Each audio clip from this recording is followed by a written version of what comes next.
Iya, kayak jaran dor mau lho. awake dhewe iki diresaya. Iki Bapak Sukar sing ngesaya kowe aku iki. Lah iki tak wiwitane. Ya diwiwiti Gus. Assalamualaikum warahmatullahi wabarakatuh. Waalaikumsalam warahmatullahi wabarakatuh. A'udzubillah. Bismillah. Assalatu wassalamu ala Rasulillah. La haula wala quwata illa billah. Amma ba'dah. Sagung para rawuh kakung sumawana putri para lenggah Bapak saha Ibu ingkang dahat kinurmatan para sesepuh bini sepuh aji sepuh ingkang sampun ana ing pamawas saha lebda ing pitutur ingkang tansah kawula pundi sedanten sabda pangandikanipun para pangembating praja satriyaning negara pinuju ngliresi wonten ing tlatah Bulung Kulon ingkang kula taati sedanten aturan lan perintahipun khususipun ingkang nembe mengko gati panjenenganipun Bapak Edi Kuswanto sarimbit Ibu Vena Arum Meviana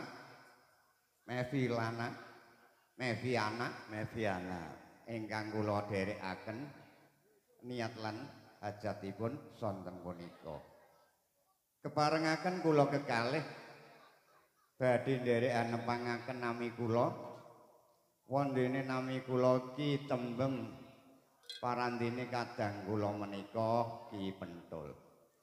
Sonten punika kumawani ngadeg sak ngandhaping trata krambat Agung Binaturata saperlu ngemban dawuh saking panjenenganipun Bapak Sukar pinangka pangarsa seni barongan Singoanggara Muda ingkang mija saking tlatah Dukuh Pancamulya Desa Gadudra. Gak ganter-ganter oh, tandane arep ana tamu Kakang.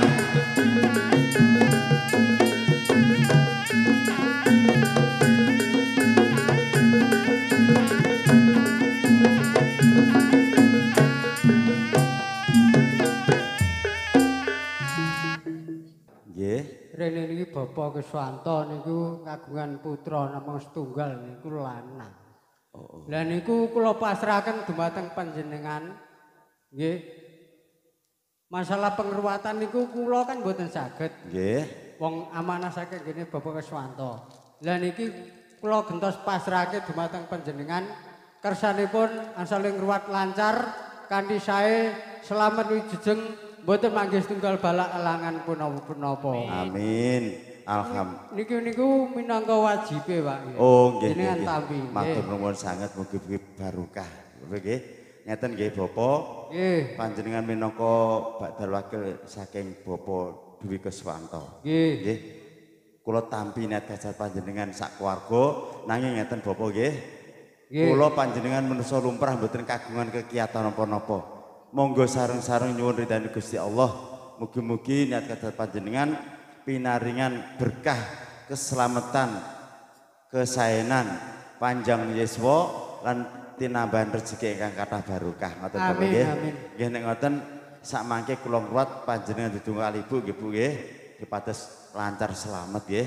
Nek ngoten panjenengan kondur napa jagong? Kondur Pak nggih. Oh kondur monggo-monggo. Sewang-sewang lakon. Putrane kula tempaken mboten. Oh nggih ngoten. Assalamualaikum. Waalaikumsalam. Monggo Bu. Monggo Bapak.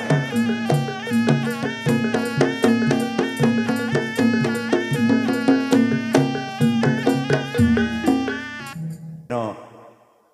Dhuwure padha, nang yuswane beda. Oh. Iki nek ngono ketuaan. Ketuane maksudnya. Ora ketuan ya ketuane. Oh iya. Kono nggih iki kono. Kono aur Bapak di sing duwe sengkala. Lah pasrah kowe lan aku dikon guak sengkalane ngono. Ya mbok tampa.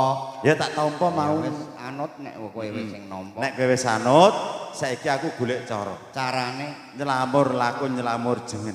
Serahke kowe lan aku kae. Kenang Bagus Ferdi Aditya Pratama. Sak wetara iki tak pindah dadi Joko Jlagur.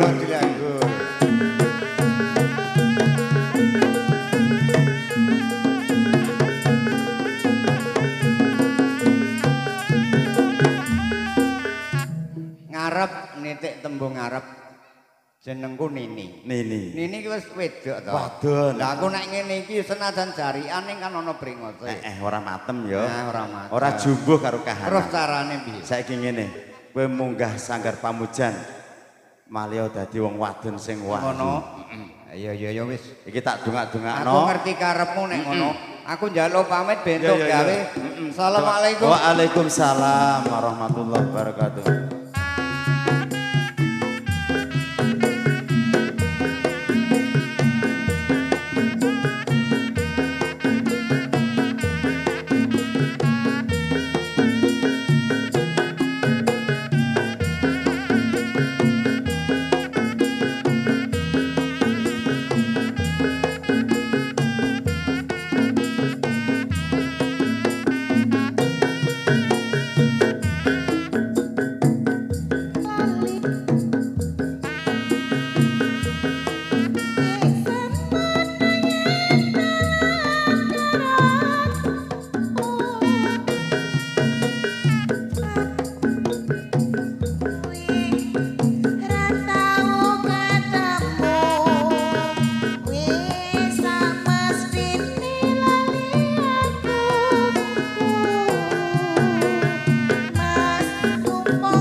Sawangan coba.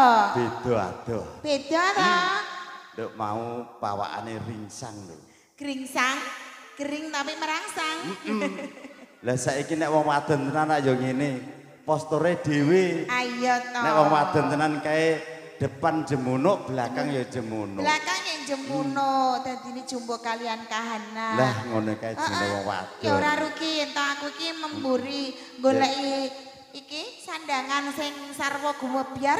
Heeh, supaya niki ya wis jumbo kalian kahanan kuwi mau. Jenenge wong kowe lan aku ditonton wong akeh. Anggih. Rak ya luwih apik to. Anggih. Aja luwih elek lho ya. Aja luwih elek. Nini lega ya. Pripun kaki lega ya? Iki mau kowe wis ngerti karepmu apa durung? Anjir janjane iki nek jenengan ngendikan meneh ya malah apik supayane yen tak aku lali ki aku bisa kelingan. Ya ngono kuwi jenenge wong sing ora keminter. Iki mau baran aku nampa dawuh saking Bapak Sukar. Anjir. Kapure dadi Guak Sukertane. Guak Sukertane panjenenganipun Bapak Edi Kuswanto. Putrane Bapak Edi. Namun duwe anak siji lho ya. Nggih. Aku dipek anak gelem kok. Tipe anak Bapak Edi? Lho. Lah kok ngepek anak semene gedene iki Ora ya? apa-apa, aku njaluk sangu 200 sager dina. Ora gur njaluk sangu mestine. Njaluk apa? Ya njaluk maem, ya njaluk mimi. Sangune khusus kanggo aku 200 saja ngono. Lah kok ngono? Lah wong jajane panjenengan kalian kula sing wis ngantu-antu duweni anak kok ya malah sampean sing kepengin dadi anake lho ya. Lah kok mbek siji, dadi kok eman-eman banget.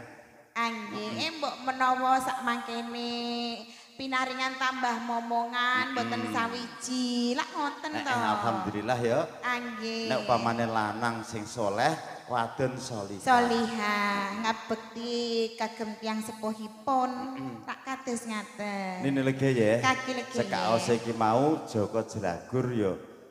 Upamane kowe lan aku sing nandang karya tak kira kurang sampurna. Nggih. Lah Joko Jelagur duwe kadang tuwa 4 5 wujud. Kadang 4 5 wujud.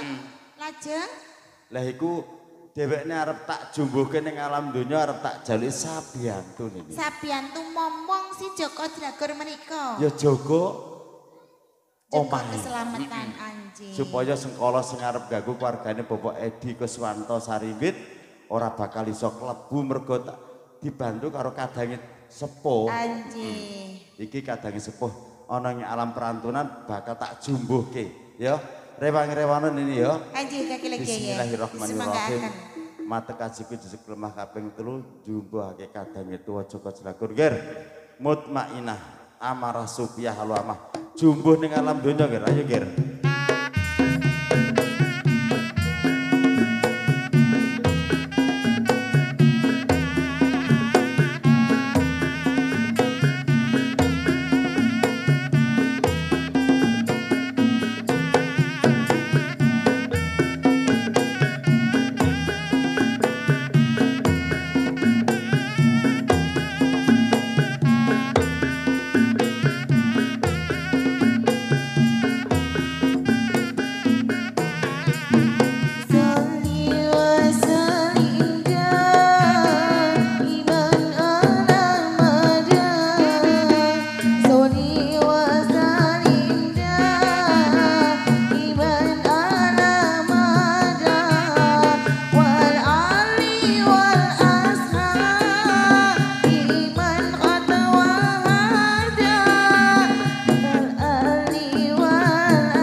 Wah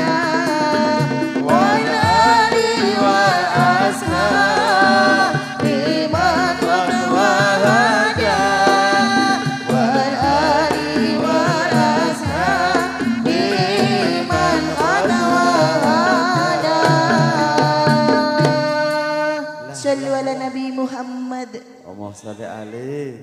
Sapa sing jawab salam bakal untuk syafaatipun Kanjeng Nabi. Amin. Gur kadang pradangga sing jawab tak dongak-dongak utang Kabeh wae. Mas. Ora usah siji-siji kabeh wae sing ngerti lan ndongakke iki entuk syafaatipun Kanjeng Nabi. Amin.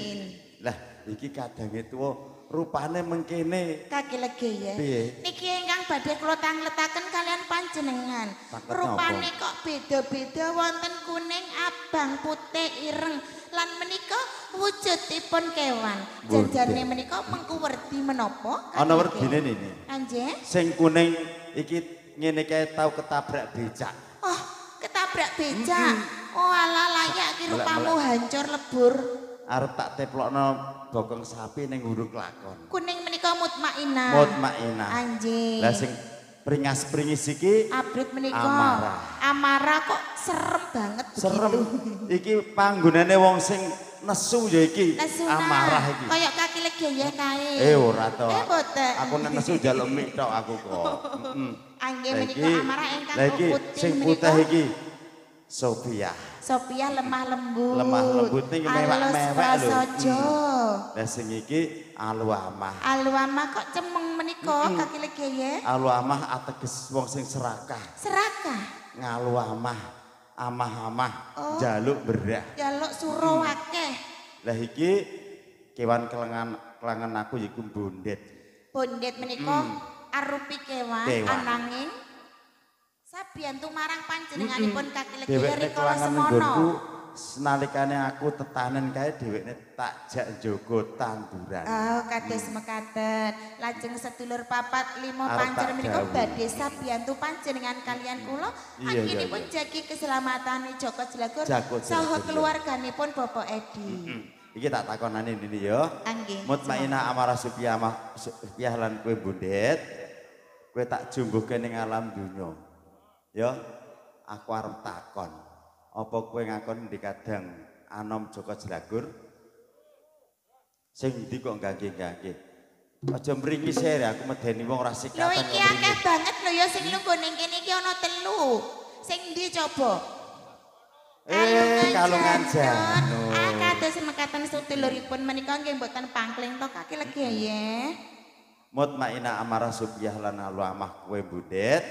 Lah kadangmu anom Joko Jelagur kae bocah kaijenan. Bocah sing duwe sengkala. Iki aku njaluk sabiyantu karo kowe kabeh. Kowe saguh? Nek saguh aku njaluk tulung pojok omah papat jaganen kiwa tengene kadang manom dampingi budet. Ya, ayo makan saiki.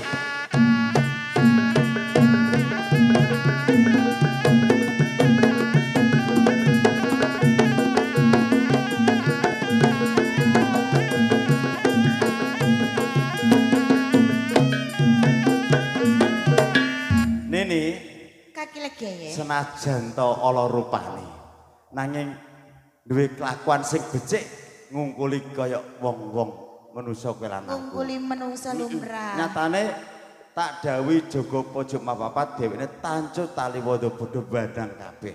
Anjing. Saiki ngene nini Pripun kaki iki legi? saya wengi wong aku duwe tanggungan anak siji kuwi kudune aku iso aweh mangan lan ya iso nyandangi rak ngono to. Anjing. Aku arep nyambut gawe tulung Joko Jelagur ki rumatana kanthi sayange ngungkuli tresnane anakmu dhewe. Kaki legi ya. Piye, Nini? Panjenengan menika badhe tindak wonten Kutha Raja. Anjing, amargi sampun dados tanggung jawab panjenengan kanthi kapoloning keluarga.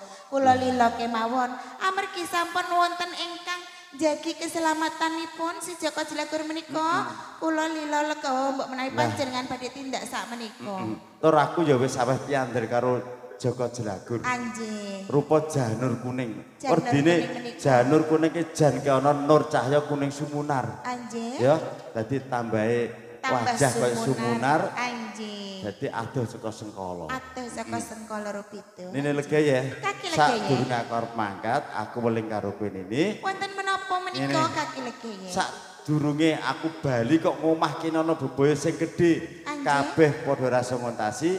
Kowe jejeg lemah kaping 3 ngundang jenengku aku bakal bali. kaki legi Iya, ya. Nini. Ngestokaken dawuh panjenengan bakal kula ugemi kula eling-eling. Mbok menawi mangke wonten bebaya asmane panjenengan kaki legi ingkang badhe kula timbali. Oh ngono ya. Anjing. Nek ngono wanita sing kena dipercaya ya. Anjing kaki legi. Iki ning omah aku ndongakno slamet, aku dak njaluk pamit. Antum selamat Selamat. kaki legi. Assalamualaikum. Waalaikumsalam warahmatullahi wabarakatuh.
Bondet, sedulurmu kae kok ora ana katon ning gone papan panggonan kene.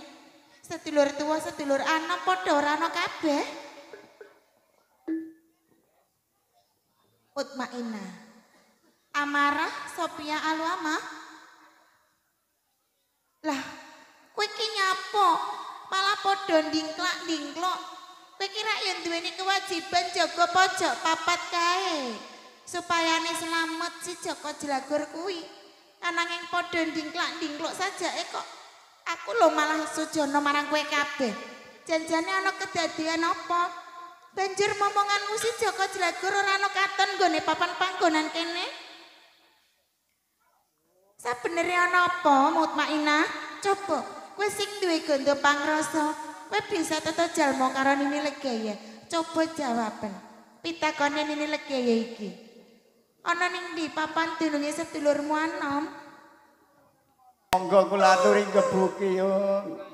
Apa kowe iki ora kelingan yen Joko Jelagur kowe putra sing tak antu-antu? Mboten eling kula jenengan ben mangkel kok. Kebangetan temen sedulur papa. Ini lagi ya wis percaya banget marang kowe kabeh uga kowe Bondet.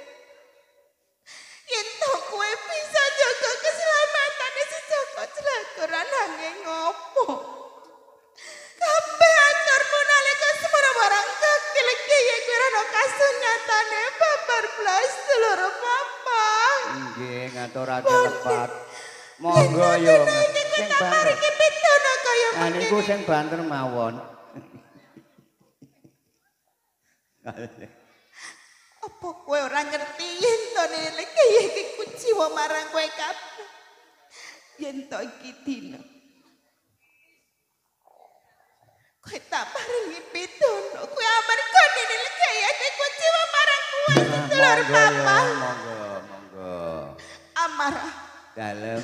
pasurianmu kuwi sing gegirisi kaya ngene iki kudune kowe bisa nglawan yen to ana apa-apane sing ganggu gawe marang si Joko Jelagur nanging apa? Lah rupane kula ngeten nggih kula ora njaluk lair kula nggih elik ngeten kok yo.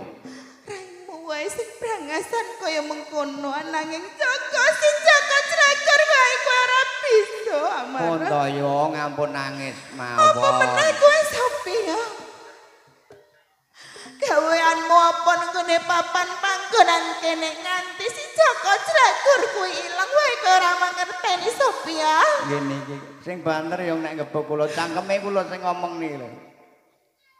Janjane kowe iki matur apa ngece to? Nggih ben mangkel biyung mangkel. Mangke nek mangkel rak kula njenengan gebuk. Halo Amah. Aku kok wis percaya banget marang kowe yen to kowe iki bisa jaga keselamatane Joko Jelagur. Ewang-ewange ini lagi nanging kowe padha karo sedulurmu kae halo Amah. Banjur nek kene sing bisa tak percaya kuwi sapa? Kaki legi ya enggal-enggal kondur kaki legi. Bali mo.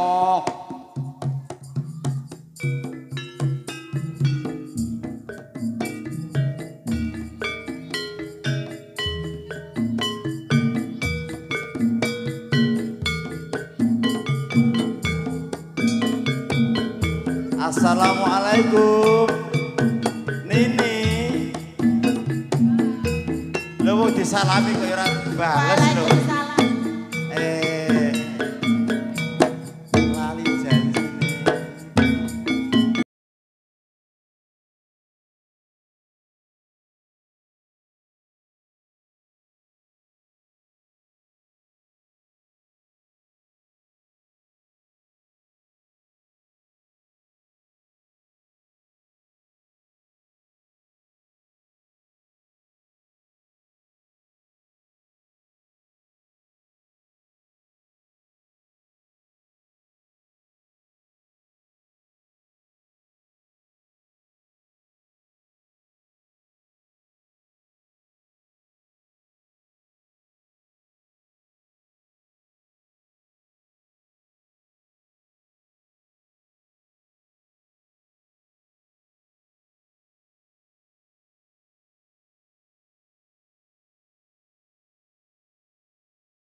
Aku lali banget. Lah wong lanang teko metu mburi. Mung sak perlu kepengen aweh spesialis durpres. Surprise. Ah ya padha wae. Lho panjenengan ki ora kaya adat sabene kaki legeye. Adat sabene nek panjenengan ki kundur, mestine iki ya lewat lawang ngarep lah kok lawang mburi panjenengan piye to? Lah ngene iki alasane wong gagal nyambut gawe niki. Aku wis mubeng mbok menawa ana proyek, ana brangkal ta apa nanging nyatane aku zong. Dados panjenengan badhe matur, Lah, yen to saiki dinten menika ngene-ngene. mboten pikantuk menapa-menapa. Aku ngapurane wae. Wektu iki aku gagal. Durung tok kaya. Mbok menawa nek arep aweh mangan Joko Jelagur karo kadange sepuh kabeh kae engko nunggu berkat saka nggone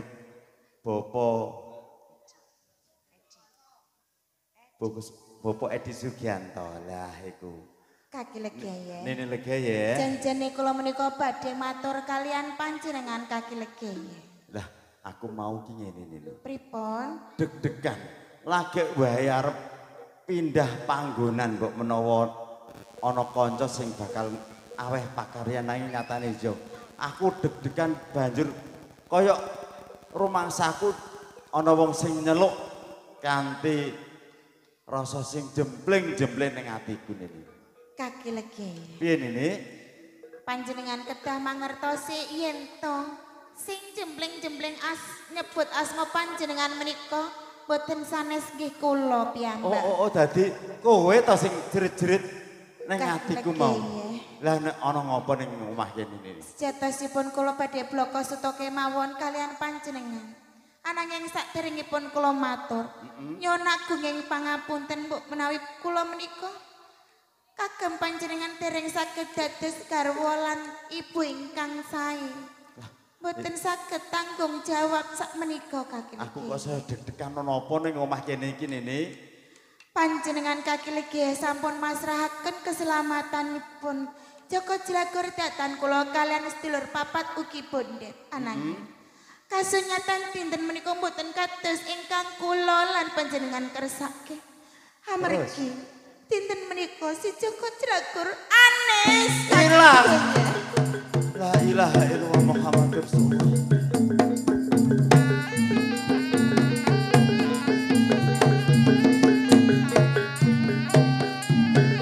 Gon kowe enggal-enggal bali mung kapang karo Joko Jelagur.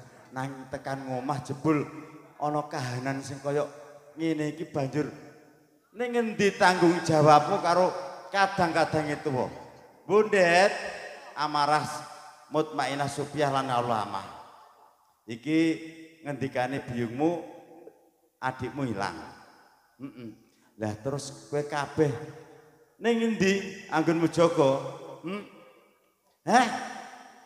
Pisan neh. Turu. Kono turu kon dalan. Turu kabeh.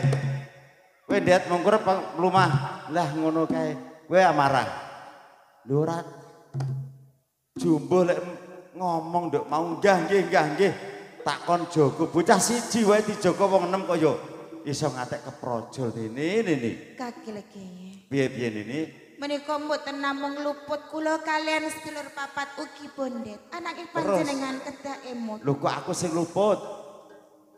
Sedulur papat menika sak menika lak nggih dados badan wadah. Dados mbok menawi ilange warjane anesipun si Joko Jelagur menika wonten sambung kerete kalian bangsa sing mboten kathah. Bangsa lho. Kira namung panjenengan piyambak ingkang saged ngudari perkawis menika kaki. Oh, dadi sakjroning kadange tuwa kabeh tak besok dadi badan wadahku mau. Nek upamane nyidro kadange nom kuwi bangsa alus, kabeh padha ra ngerteni ngono to. Tak kira kados mekaten. Saiki mumpung durung adoh. Mutmainah amarah supiah Allah malan kebundet. Tak balekno dadi badan alus. Ayo upadi ya. Layu.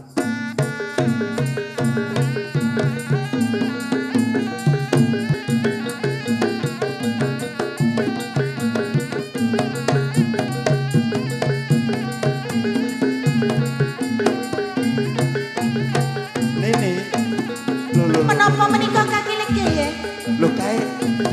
jalma apa sing digowo? Kewan gede Goreng jur. iki. Kewan kekiris. Kaki legi. Kewan gede dur kekiris menika sak sampunipun lak-lakan panjenengan sepenglah kok lumpuh. Mergo ana cahya sing sumunar ning jero lalakan, bareng tak jipuk dhewekne lumpuh. Kados mekaten kaki legi. Lah iki serehne kahanan adzan maghrib, iki ben mandeg sawetara kita kon mlebu. Mutmainah amara sufi halamah. Iki sing nyidra karo kadang mano. Ora bakal luput lebonono go garbane.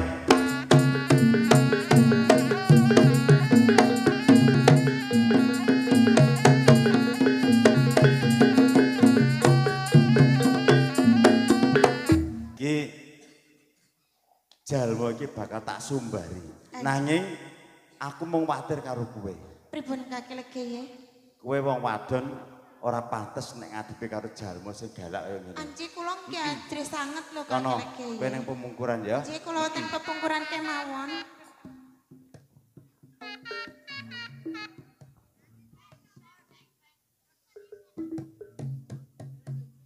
Kewan iki tansaya bringas.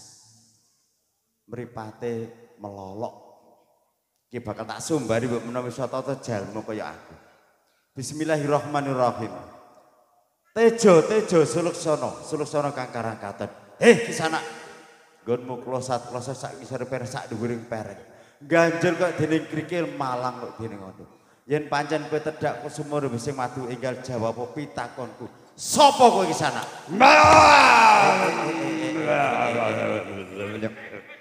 Budal badil kabeh. Jagat dewa wastisaning bathara. Ya. Jalma manusa Ya, tambuh kowe marang tambuh karo aku. rungokno piwangsulan kuwi. Ora ana loro got, telu satriya gunung sranil mung siji.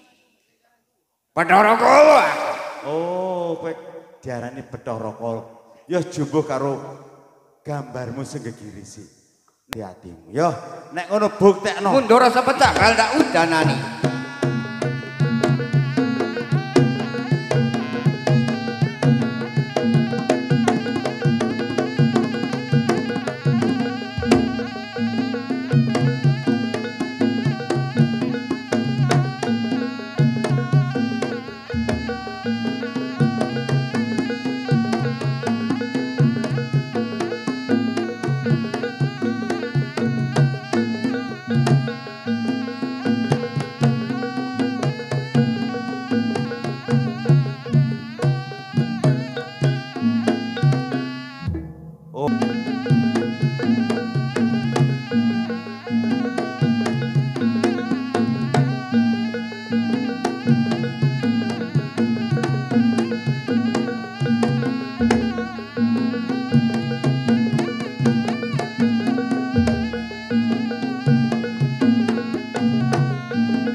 Rara kalau aku nerakno gung panuwun sing gedhe karo kowe. Nyatane anakku kok utahke kanthi waras wiris kaya wingi meneh. Yo, aku go nelakno gedhening panarimaku rene kowe wis maringi apa sing dadi karepku. Rening sak karone wis padha entuk gawe, karepmu piye saiki? Ngene, senajan to anakku kok utahke waras wiris kaya wingi meneh nanging aku durung yakin, durung mantep yen durung krungu janji-janjimu kowe ora bakal ngganggu keluargane Bapak Dwi Kuswanto. Bathara Kala bakal janji. Wis ora wani mecak-mecak karese Bapak Edi Kuswanto. Lah, malah kepara dina iki kuwi sing dadi seksine. ya tak sekseni. Saka kiblat 10 kabeh kaulaku ora ndak parengake ganggu gawe marang keluargane Bapak Edi Kuswanto. Janjine Bathara Kala kaya ngono. Ya, ayo njaluk apa mumpung ketemu karo. Satemene si akeh. Wis ora maneka warna reh ning aku wis dadi salah lan kalah. Mung njaluk papan panggonan tadah kala mangsa saben dinane. Ngono, kowe mlayu ngidul ngulon. Lah karayong ke panggonanmu, rawa sedhumbin ben bali dumas pituronmu, kidang menjangan dadi bathok kamu. Ayo, sewang-sewang. Andon selamat dong.